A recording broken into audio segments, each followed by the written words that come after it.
Guys, मैं आपका दोस्त मोहम्मद तारिक एडवोकेट। अस्सलाम वालेकुम। आज की इस वीडियो में मैं आपको बताऊंगा भाई आपके चालान डेली तो चालान कट ही रहे भाई। पहले जो चालान थे ऑफलाइन चालान, फिर ऑनलाइन चालान, ये क्या हो ऑफलाइन चालान, ये ऑनलाइन चालान क्या हो, इसके बारे में मैं आपको बताऊंगा और गाड़ी के रजिस्ट्रेशन से संबंधित भी आपको इस बारे में जानकारी दूंगा। सबसे पहले मैं आपको बताऊंगा और साथ ही साथ एक्सीडेंट से संबंधित भी इस वीडियो में मैं आपको जानकारी दूंगा। सबसे पहले मैं आपको बताऊंगा कि भाई बहुत से लोग ऐसे, अगर आपके पास कोई कार हो, ट्रक हो, मोटरसाइकिल हो, आजकल एक चीज देख रहे हैं आप, जगह जगह सड़कों पर सीसीटीवी कैमरे लगे हुए। अगर आपकी स्पीड मतलब ओवर स्पीड पाई जाती है तो ऑन द स्पॉट आपका चालान कैप्चर किया जाएगा सीसीटीवी कैमरे के जरिए। तो उसके लिए लाइबल कौन होगा? वो बंदा लाइबल होगा जिसके नाम गाड़ी रजिस्टर्ड होगी। सबसे पहले आपको क्या करना, अगर आप कोई भी गाड़ी सेल कर रहे, मोस्टली आदमी क्या करे, गाड़ी को नाम नहीं कराते। कोई ट्रक हो गया या ट्रैक्टर हो गया या मोटरसाइकिल होगी या कार होगी, क्या करा ले, उसकी एक नोटरी करा ले, जिसमें नोटरी में आपका 400-500 रुपया खर्चा हो और उसके बाद वह दूसरे व्यक्ति के नाम सुपुर्द कर दे। लेकिन अगर वह बंदा जिसके नाम नोटरी होगी, जिन्होंने खरीद लिया, ठीक हो, जिसने वह खरीदी वह ऑन द स्पॉट यानी कि वह ओवर स्पीड चल रहा रोड पर, तो ऐसी सिचुएशन में अगर उसका चालान कट गया तो ऑनलाइन चालान पर तो जो चालान कटेगा मेन ओनर का ही कटेगा और मेन ओनर पे ऑन द स्पॉट घंटे आध घंटे में मैसेज आ जाएगा, फला फला मोटरसाइकिल जो आपके नाम रजिस्टर्ड थी, फला फला से चालान हो गया ओवर स्पीड का या सीट बेल्ट का हो रहा। और हाँ, अगर मैं आपको बताऊंगा, अगर आपका चालान ओवरलोडिंग का हो जाता है, खासकर ट्रक और ट्रैक्टर वालों के लिए, ओवरलोडिंग में क्या हो, सबसे जो पहला चालान हो आपका 20,000 रुपए का ओवरलोडिंग में पर एक टन, पहला जो टन हो 20,000 रुपए का पर टन हो, और उसके बाद अगर 2 टन हो तो फिर दूसरा जो टन हो 2,000 रुपए का मिलेगा। यानी कि अगर आपकी गाड़ी 2 टन फालतू वजन ले जा रही थी तो ऐसी सिचुएशन में आपको क्या होगा, पहला जो टन हो 21,000 का, दूसरा 22,000, यानी कि आपका जो जुर्माना 22,000 रुपए का जुर्माना पे करना पड़ेगा आपको। और अगर आप मोटरसाइकिल पे जा रहे हैं, आपके पास हेलमेट नहीं है, तो ऐसी सिचुएशन में आपको क्या हो, 1,000 रुपए जुर्माना, 1,000 से 500 रुपए तक के हो सकता हो। अगर आपने नंबर प्लेट, आपकी जो ओरिजिनल नंबर प्लेट जो आरटीओ द्वारा जारी की गई थी वह आपकी मोटरसाइकिल पर नहीं पाई जाती, कार पर नहीं पाई जाती, तो आपके खिलाफ आपको 1,000 रुपए जुर्माना या 500 रुपए जुर्माना अदा करना पड़ेगा। विदाउट हेलमेट हो गया, विदाउट लाइसेंस, उत्तराखंड के अंदर विदाउट लाइसेंस के बारे में मैं बताऊंगा आपको। वैसे तो नॉर्मली 5,000 रुपए जुर्माना, लेकिन उत्तराखंड के अंदर स्टेट गवर्नमेंट ने क्या कर रखा, जो आरटीओ भी 5,000 रुपए पे कट करेगा, और आप अगर कोर्ट के अंदर भी जाओगे, कोर्ट के अंदर भी 5,000 रुपए। लेकिन सीओ को इतनी पावर दे रखी कि वह जुर्माना आपको 2,500 रुपए पे करना पड़ेगा। हाँ, अगर आप शराब पीकर गाड़ी चलाते हैं तो 10,000 रुपए जुर्माना, और अगर कोई बच्चा जिसकी आयु 18 वर्ष से कम है वह गाड़ी चलाता हो, कदे 90 सीसी या 100 सीसी गाड़ी चलाता हुआ पकड़ा गया तो उसके खिलाफ पूरे 25,000 रुपए का फाइन पे करना पड़ेगा। अगर कोई बच्चा जिसकी आयु 18 वर्ष से कम है। विदाउट इंश्योरेंस गाड़ी अगर आप चलाते हो तो विदाउट इंश्योरेंस गाड़ी में आपको कितना पे करना पड़ेगा, 2,000 रुपए। विदाउट रजिस्ट्रेशन गाड़ी अगर आप चलाते हो तो आपको 5,000 रुपए पे करना पड़ेगा। विदाउट सीट बेल्ट 1,000 रुपए। ओवर स्पीड गाड़ी हो या वो 1,000 या 2,000 रुपए आपको पे करना पड़ेगा।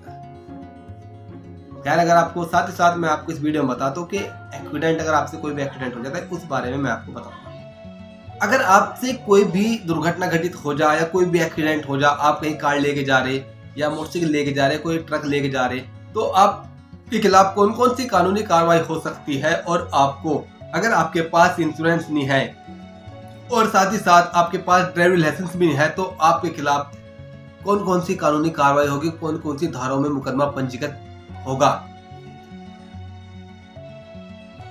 ये सभी इस वीडियो में बताऊंगा। लेकिन आपको इस वीडियो को लास्ट तक देखना, और अगर वीडियो अच्छी लगी तो मेरे चैनल को लाइक करना, कमेंट करना और सब्सक्राइब कर देना, और साथ में जो बेल आइकन हो इसको दबाना बिल्कुल मत भूलिएगा, क्योंकि इसका मतलब ये है कि जो भी लेटेस्ट वीडियो मैं बनाऊंगा आपको ऑटोमेटिक उसका आपको नोटिफिकेशन आपको मिल जाएगा। भाई वैसे तो अगर देखो, दुर्घटना का मतलब ऐसा होता है कोई जानबूझकर तो करते हैं, लेकिन अगर कोई भी जानबूझकर कोई दुर्घटना करता है, यानी कि कोई किसी को कार से टक्कर मारता हो, भाई जैसे किसी व्यक्ति ने किसी अन्य व्यक्ति को कार से टक्कर मार दी जानबूझकर 1 जुलाई 2024 से पहले अगर वह टक्कर मारी थी, तो ऐसी सिचुएशन में वह व्यक्ति जिसको टक्कर लेंगे मर जाता है तो उसके खिलाफ धारा 302, 300 लगेगी हत्या के लिए, और अगर वह बाई चांस बच भी जाता है तो अटेम्प्ट टू मर्डर यानी कि धारा 307 लगेगी।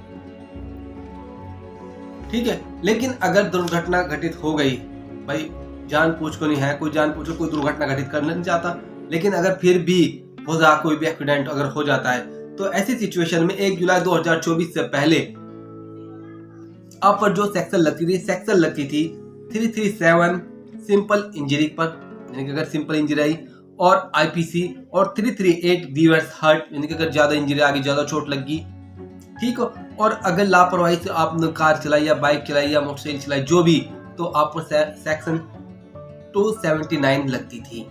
और मृत्यु होने पर आपको धारा 304A लगती थी पहले। यह एक बेलेबल ऑफेंस थे, बेलेबल धारा थी। इन धाराओं में आपको थाने से ही बेल मिल जाती थी।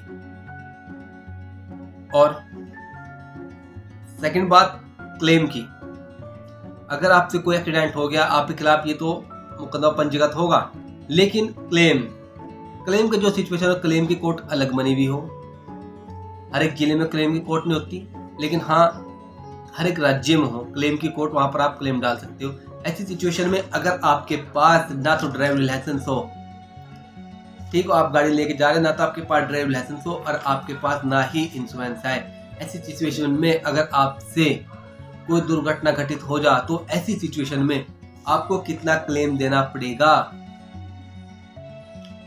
जैसे कि कोई बंदा जिसकी आयु 25 वर्ष हो और वह किसी सरकारी नौकरी में या कुछ भी नहीं है, उसकी जो इनकम हो 20 साल हो, 25 वर्ष उसकी या 20,000 उसकी इनकम, उसकी जो इनकम हो 20,000 रुपये एग्जाम्पल के तौर पे आपको बताऊंगा। और अगर उसकी आयु 25 ईयर ओल्ड यानी कि 25 साल का, ऐसी सिचुएशन में वह दुर्घटना घटित होगी, या आप ड्राइवर या आप चालक हो या आप मालिक कोई हो, तो आपके पास ना तो ड्राइविंग लाइसेंस है, मालिक को पता कि इसके पास ड्राइविंग लाइसेंस नहीं है, फिर भी वो कार चलाने को दे रहा, और ना ही इंश्योरेंस है गाड़ी का जब भी मालिक दे रहा, तो ऐसी सिचुएशन में आपसे एक्सीडेंट हो गया तो मुकदमा तो आपके साथ लिखा ही जाएगा। लेकिन क्लेम के लिए क्या होगा भाई? क्लेम जो होगा, अगर आपका इंश्योरेंस होता तो सारा क्लेम किस पर पड़ता? वो पड़ता इंश्योरेंस कंपनी पर। इंश्योरेंस कंपनी भी कई अलग अलग कंपनी, उन पर सारा बर्डन पड़ता। अगर उस सिचुएशन में भी आपके पास अगर इंश्योरेंस के साथ साथ आपके पास वैलिड ड्राइविंग लाइसेंस भी होता, तब इंश्योरेंस कंपनी वाले देते। और अगर आपके पास ड्राइविंग लाइसेंस नहीं था और आपसे कोई दुर्घटना घटित होगी और ऐसी सिचुएशन में इंश्योरेंस आपके पास वैलिड हो, लेकिन इंश्योरेंस वाले फिर भी मना कर दे कि जब आपके पास लाइसेंस नहीं आए आपने गाड़ी क्यों चलाई, तो उसके लिए लाइबल कौन होगा? क्लेम के तो आप ही लाइबल होगे। इंश्योरेंस वाले कंपनी वाले तो इस बात को पल्ला झाड़ देंगे कि भाई अपना ऐसा लाइसेंस नहीं है, विदाउट लाइसेंस अगर आपने गाड़ी चलाई, भले ही गाड़ी का इंश्योरेंस है लेकिन आपके पास लाइसेंस नहीं है, आपने बिना लाइसेंस के गाड़ी क्यों चलाई? तो इंश्योरेंस वाले क्या करेंगे? भाई भैया हम नहीं देते आपको क्लेम तो आप ही को देना पड़ेगा। कौन देगा? या तो चालक देगा या देगा मालिक देगा, जिसकी गाड़ी चला रहा हूँ, जिसकी गाड़ी लेके गया। लेकिन अगर आपके पास ड्राइविंग लाइसेंस है तो फिर क्लेम जो इंश्योरेंस कंपनी क्लेम उसे देना पड़ेगा। लेकिन ऐसी सिचुएशन में अगर आपके पास ड्राइविंग लाइसेंस भी है और उसके पास वैलिड ड्राइविंग लाइसेंस तो इंश्योरेंस है, फिर इंश्योरेंस कंपनी देगी। लेकिन अगर मालिक जैसे किसी की बाई चांस कोई गाड़ी लेके गया और जो मालिक की गाड़ी लेके गया, कोई चालक ले गया, कोई ड्राइवर ले गया, उससे एक्सीडेंट हो जाता है, ना तो गाड़ी का रजिस्ट्रेशन है और ना ही गाड़ी का इंश्योरेंस है और ना ही गाड़ी का क्या है, ड्राइवर के पास ड्राइविंग लाइसेंस है। ऐसी सिचुएशन में जिस बंदे की मृत्यु हुई, अगर वह बंदा, सोच को देखो, बंदा 25-20 हजार रुपये प्रति माह कमा रहा था, तो जो कंपनी जो नॉर्मली तौर पर ये देखेगी क्लेम कैसे दिलवागी, कोर्ट उसे क्लेम इस हिसाब से दिलवागी कि नॉर्मली जो आदमी की जो लाइफ हो 30 मतलब 50 मतलब जो उसकी डेट टाइम हो, मतलब जो भाई कब आदमी मरने की भाई 60-65 वर्ष होगी, कोई 70 भी जी रहा, 80 भी जी रहा, 90 भी, 100 प्लस भी जा रहे, एक दो पर आदमी बस कम भी जा रहे, लेकिन 65 की आयु का आंकड़ा लेके चले कोर्ट।